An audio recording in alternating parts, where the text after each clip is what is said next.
Hey guys, today I'm going to do a study on Exodus chapter 2. So let's get into it. Now, a man from the family of a Levi married a Levite woman. So this is a man who's a descendant of Levi, and he married another descendant of Levi. The woman became pregnant and gave birth to a son, and when she saw that he was beautiful, she hid him for 3 months. When she could no longer hide him, she got a papyrus basket for him and coated it with asphalt and pitch. She placed the child in it and set it among the reeds by the bank of the Nile. So when she saw that he was beautiful, she hid him for 3 months, and the reason why is because previously Pharaoh had commanded his people, you must throw every son born to the Hebrews into the Nile, but let every daughter live. And since this was a son, she hid him for 3 months.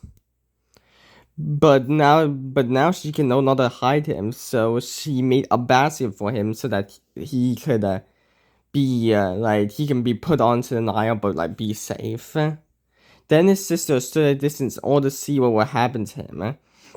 So his sister followed him to see if any bad would happen to him. Pharaoh's daughter went down to bathe in the Nile when a servant girl watered on the river. She saw the basket among the reeds. Sent a slave girl took it, opened it, and saw him, the child, and there he was, a little boy crying. She felt sorry for him and said, "This is one of the Hebrew boys."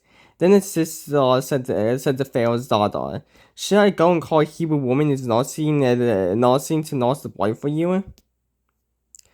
"Go," Pharaoh's daughter told her. So the girl went and called the boy's mother. Then Pharaoh's daughter said to her, "Take this child and nurse him for me, and I will pay you your wages." So she went to the boy and nursed him. When the child grew older, she brought him to Pharaoh's daughter, and he became her son. So she named him Moses because she said that I drew him out of the water. So because she sent him on the bank of the Nile to make so that he wouldn't die. And then Pharaoh's daughter would just so happen to be bathing in the Nile because God made that happen that way. And so when her servants came and opened the basket and saw the boy, the Pharaoh's daughter. I actually missed this. Yeah. So then Moses' sister went to Pharaoh's daughter and said "Oh, should I call the Hebrew woman who's nursing the boy for you?" So then the Pharaoh daughter was just "Yeah, go get the Hebrew woman and nurse her." And then when the child grew older, Pharaoh's daughter became his adopted mother, and then she named him Moses. Years later, after Moses had grew up, he went out to his own people and observed their forced labor. He saw an Egyptian striping a Hebrew, one of his people. Looking all around and seeing no one, he struck the Egyptian dead and hid him in the sand. So Moses, he saw that his own people being forced labor, and he saw Egyptian beating one of his a Hebrew, one of his people. So he looked around and saw no one, and then he struck the Egyptian dead in the sand, to get revenge. Next day, he went out and saw 2 Hebrew fightings. He asked the one in the wrong, "Why are you attacking your neighbor? Who made you a commander judge over us?" The man replied, "Are you planning to kill me as you killed the Egyptian?" So he saw 2 Hebrew fighting, and then he saw the one who instigated the fight, the one in the wrong. He said, "Why are you attacking your neighbor?" And then he said, "Who made you commander and judge over us?" The man replied, "Are you planning to kill me as you killed the Egyptian?" So the man saw that he killed the Egyptian. Then Moses became afraid and thought, "What I did is sorely known." So Moses is "Oh no, if this guy knows about that I killed the Egyptian, then other people will know, and now he's scared that he's gonna get caught and arrested." When the Pharaoh heard about this, he tried to kill Moses. Moses fell from Pharaoh and went to live in the land of Midian and sat down by a well. So Pharaoh heard about this, and he wanted to kill Moses, but Moses got away, and he fled and went to live in the land of Midian and sat down by a well.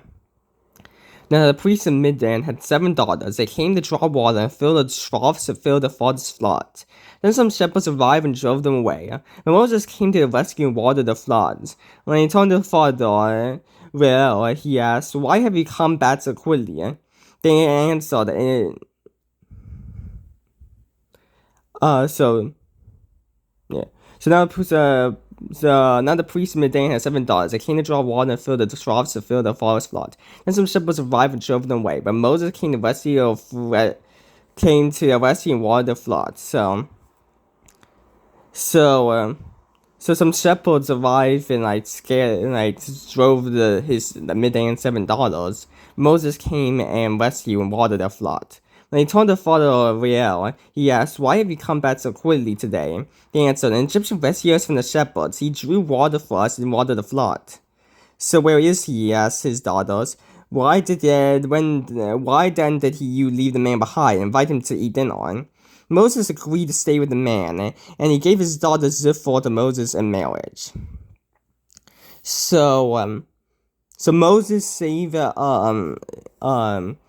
this priest 7 daughters, and because he did that, he invited him to eat with them, and eat dinner, and then he also gave one of his daughters Zipporah to Moses in marriage. She gave birth to a son who he named Gershom, for he said, "I've been a resident alien in a foreign land." After a long time, the king of Egypt died. The Israelites groaned because of the difficult labor. They cried out, and they cried for help because of the difficult labor sent to God. So the king of Egypt died, but the pains are still not gone, and the eyes grown because of the difficult labor. They cried out and they cried for help because of difficult labor sent to God. So they were crying for help, and God saw this, and it went to God, and God is going to do something about this because He hears the cries of His people. God heard their groaning. God remembered His covenant with Abraham, with Isaac, and with Jacob. God saw the Israelites, and God knew. So God, heard them and remember His covenant with Abraham, with Isaac, and with Jacob, and now God is deciding to do something about it because God knew. And yeah, so this is Exodus chapter 2, which has Moses' birth, and then him getting adopted by Pharaoh's daughter, and then Moses having to flee to Midian because he killed the Egyptian man, but he got married to a wife named Zipporah, and yeah. So this is the study of Exodus chapter 2. So if I said anything wrong, please correct me, and if you like this video, like it, and if you think I'm doing something good, subscribe, and I will see you the next day if the Lord wills. Bye.